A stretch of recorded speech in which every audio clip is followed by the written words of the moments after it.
Well, so we're about to celebrate Labor Day, so I thought we'd talk about labor, work. You know, Labor Day, I guess, corresponds to May Day in some countries, you know, maybe the communist countries, and then St. Joseph the Worker celebrated the same day, May 1st. So all this talk about work, and then on Labor Day you don't do anything, which ties in with what we were saying last week, and I would like to tie this into what we were saying about joy and enjoyment last week. Now, obviously, if you look at human history and even, you know, around the world today, poor hearts, gravel, agriculture, etc. I mean, there's a, as the book of Genesis says, there's a hard toil, you know, toil, labor. These are words that evoke, you know, the sweat and difficulty.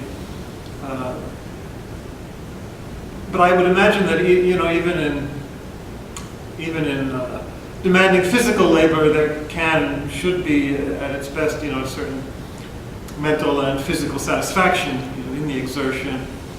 But we're certainly not talking about what so many have suffered, continue to suffer throughout history. You know, work camps, labor camps, hard labor, slave labor, exploitation. That is, of course, is not human work. Human work is in conformity, or should be in conformity with human dignity. So work at what it should be and what it can be. There should be an ease to it. That's what we were saying last week about the levels of acceptance of what's happening, what you're doing in your life. That there should be at least an acceptance of a situation, and if you can't accept, much less enjoy a work situation, well, then you should get out of it. If you can. People today also have mind-numbing jobs that, you know, don't pay well. So that's, again, not what work can and should be. So ideally, as we were saying, work is something that one should enjoy, and as you're good at it, whatever it might be, there's a skill and there's an ease to it that should develop, whatever it is, and a joy that goes with it. We talked about enjoyment. This is Eckhart Tolle last week, that the very quality of being and being alive and acting is joy. It's the quality, the dynamic quality of being, he calls it, is joy. And that it has its own meaning, he said, as he said, that when you have this sense of aliveness in what you do, that's what we're really talking about. So the enjoyment, as he points out, is not from the act itself so much, the nature of the act, but the fact that you are fully alive and fully engaged in it because it is your thing. And that is meaningful in itself. You don't have to add meaning or look for meaning besides that. If you find that, and then you see how that, so it's coming from beyond, he says, coming from deep within you and beyond you, in a sense, as anyone who is fully awake, you know, in whatever religious tradition or if any experiences. It's beyond the ego. So as he pointed out, Eckhart Tolle, the stress is a sign that the ego is getting involved and fretting and fussing again. Whereas enthusiasm, as he says, we recall last week, it comes when it's a sense not only of the enjoyment of the act, but it's a sense of, he doesn't use this word, but of vocation. It's your calling. You're doing it as a service to the world. There is a goal in that sense, in that sense, like the Bodhisattva, to enlighten all beings. So all that we said last week from Eckhart Tolle can and should be applied to work, to vocation. You've heard I use some good definitions of vocation, I'm sure, that I like to repeat too. You know, what the world needs is people who come alive, who are alive. You know, so if you're looking for your vocation, ask what makes you come alive, as Eckhart was saying. Is come alive with this sense of fullness of what you're doing, fully engaged. You become what you do. Or where your passion meets the world's need. There you see a sense of vocation. What makes you come alive, what makes you passionate, enthusiastic, where that meets the world's need is a very good definition of vocation, of your life's work. So all those are good indications. So that's the kind of thing we should be engaged in finding for our own work.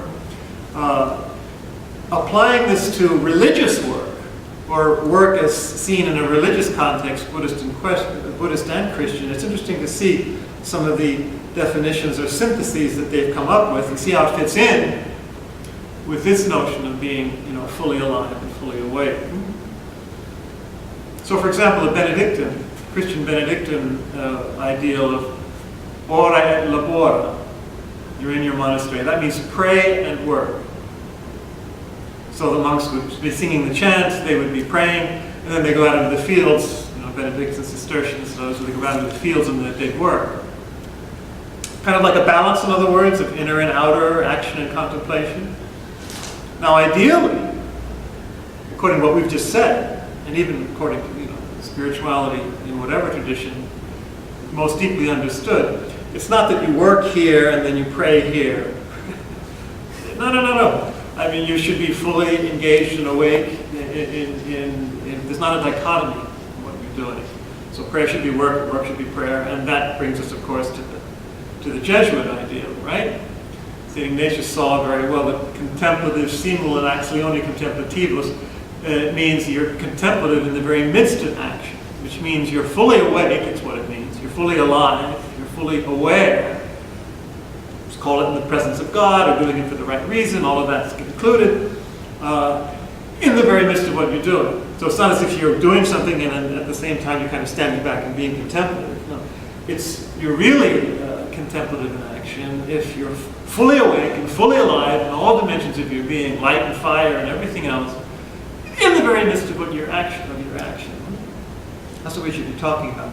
And that's what the Buddhists, mean, the Zen Buddhists mean when they talk about samu, work, work practice. We do this on sesshin, etc. Get it sensitive. Of course, monastic life, in the Buddhist monastery would be full of this notion that whatever little sweeping out the temple or the front walk or cooking is all you need. That's it. Everything is it. It's not that you're sitting and then you have to go off and do these chores and then you can come back to what's really important. No, I mean everything should be alive, fully engaged, fully awake in everything you're doing. That's why you have so many koans in that sense, like the famous one with Joshu telling the novice, he comes in, teach me, what's the practice? And he says, did you have breakfast? Yes. Well, wash your bowl. That's the practice. So don't think you're being distracted by all your daily chores. Your daily chores are your life in which you should be fully awake. That even those little tasks outside your life's work, or part of your life's work, it's all part of your life. You should be fully engaged and fully awake in everything you do. So there's not a dichotomy there, the contemplation and action. Sometimes in the Carthusian rule, you get a sense, this is a secret document, the Carthusian rule. You sometimes get a sense that there's this kind of like dichotomy where it says this is about work that you do in cell. The solitary should not have so much before his eyes what he's doing as where he's tending. Okay, I mean you see the point of that. What's the deeper purpose in what you're doing? But the point is there's no deeper purpose. If you're fully awake doing what you're doing, that's the deeper purpose. That's the meaning. So if you're fully engaged in what you're doing, everything is included. So he should keep keep guard over his heart all the time. Or we'll come back to that in a second. We've talked about the custody of the heart many times. But the last paragraph fits in very well with what we've just been saying from Eckhart Tolle. It says, our enthusiasm, our engagement, already a good word, should flow from an inner font, like Christ, who always acted so that the Father was acting in him.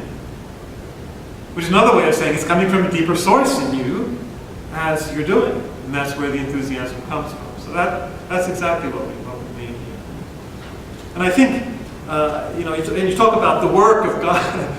Opus Dei in the Christian tradition, the work of God is, what is that? Working in the fields? No, it's chanting. It's the chanting. So the prayer, and of course I experienced this for thousands and thousands of hours, if you're fully engaged in the chanting, that's a work. That's work.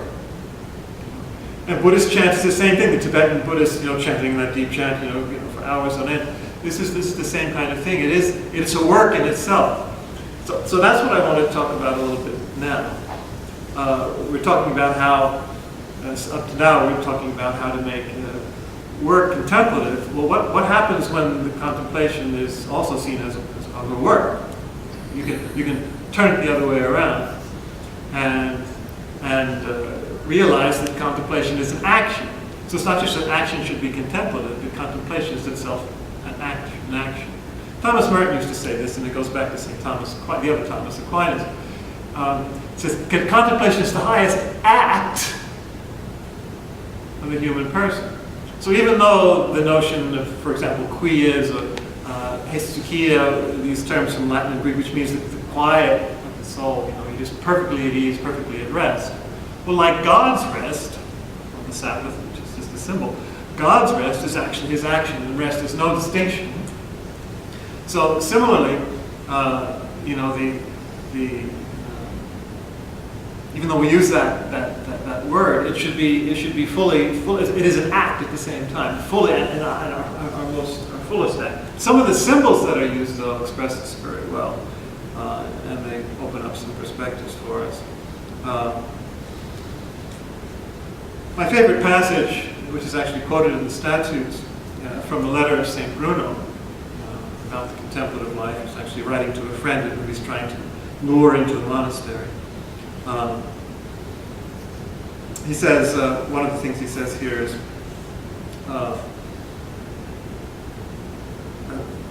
here in the solitude, viri strenuis, strenuous persons, men in this case, if you're really engaged like a strong person, you're doing work, you can go into yourself as much as you want, live within, and then it says, and you can cultivate constantly, right, so it's work, instante, with enthusiasm, with engagement, the seeds of the virtues, and then happily eat of the fruits of paradise. So here's the whole gardening thing. So you're planting the seeds of the virtues, and you're cultivating them. It's work, huh? But the result is that you can have a banquet, you can eat with delight of the fruits of paradise. So that goes back to the Garden of Eden, the whole imagery of humanity being essentially tillers of the garden, not meaning simply, growing food in the world outside, but cultivating the inner garden. That's the real Eden that we're called to cultivate. So that we allow all the seeds of the virtues, the seeds of enlightenment, that get rid of the weeds of greed, hatred, and ignorance, anger, and illusion, greed, and all of that. So all that imagery is very powerful. You find it in the Song of Songs, where the breeze wafts through the garden that's enclosed, with all the fragrances of the spices, which are the virtues. And so all that imagery is very apropos. And notice how, for example, in Japanese Buddhist culture, the garden is so important. Actually having a physical garden in many monasteries and temples, but it's all symbolic. As well as doing the raking of the pebbles and all that. The samu is itself contemplation and action together. But if the garden is the temple of this work that we're supposed to do, of the transformation that's supposed to take place, in our own inner life. So if you feel like you're exerting a lot of work and sweating on the cushion, well, good, because it's work. But it should ultimately be delightful. Eat with delight of the fruits of paradise, fruit of your labors, fruit of your hands. So all of that is a wonderful image for the work of the inner life. And then there's some things about love here. That's a whole new different teisho. But and then he had these phrases that are one was very famous in the Middle Ages. So here you celebrate otium negocios otium negotiosum, which means busy leisure. Little paradox. So when you're in this quies, in this otium, otios we get from that, it's busy. So the inner quiet is itself very intense, very engaged, and very awake. Exactly what we're talking about. And that's a famous phrase from the Middle Ages. And then he also says, you pause in quieta actione. Quiet, action. Quiet, quies, of contemplation, action. It's got both there. The inner otium negotiosum, quieta actione. And then finally, you have this other image. So, and here God repays for the labor of the struggle, certaminis labore, labor day, labore, atleti suis mercedem optatam. He gives to his athletes the desired reward. So here's the whole Olympic athlete kind of imagery for the spiritual life too. St. Paul speaks about running the race, being crowned. So the spiritual combat is all part of that, this imagery. And then of course that brings up the notion of the soldiers in spiritual combat. So you have this imagery of wielding the sword. St. Paul speaks about it, but so does the Japanese, the Chinese talking about manjusri, the sword of wisdom, which cuts through all the errors. That's a recurring image in both traditions. And this phrase at the end of the chapter on conversion of life, the first paragraph, brings both these images together. It says we have to, find our help in God so that we can always stand in battle, lest the elect, the chosen vineyard, be turned into weeds.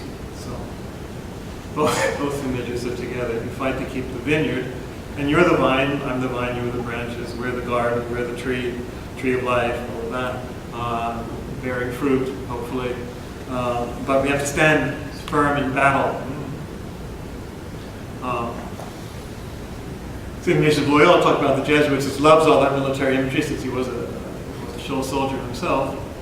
And we can feel like, we're a soldier, we're keeping guard, custody, keeping guard over our heart, keeping guard over this citadel of our own being. So that's work, being a soldier. So that kind of, and of course in the Japanese Zen tradition, the samurai and the Zen, maybe a little too closely knit together, but so you do have that sense of Zen being a military struggle. So all of these are some of the images that come up when you speak about work, gardening, or fighting, or running the race in the inner life. So it's interesting to see how all those come together and how all those are used.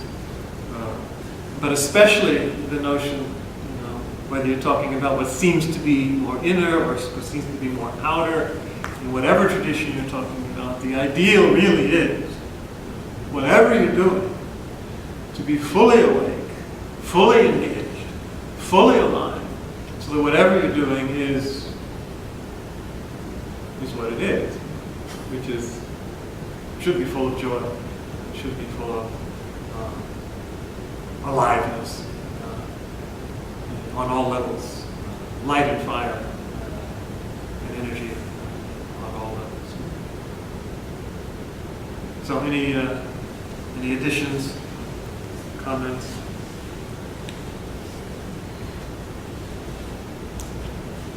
Not working too hard, are you?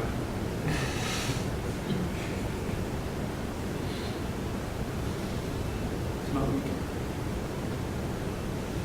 we can sit and engage in battle.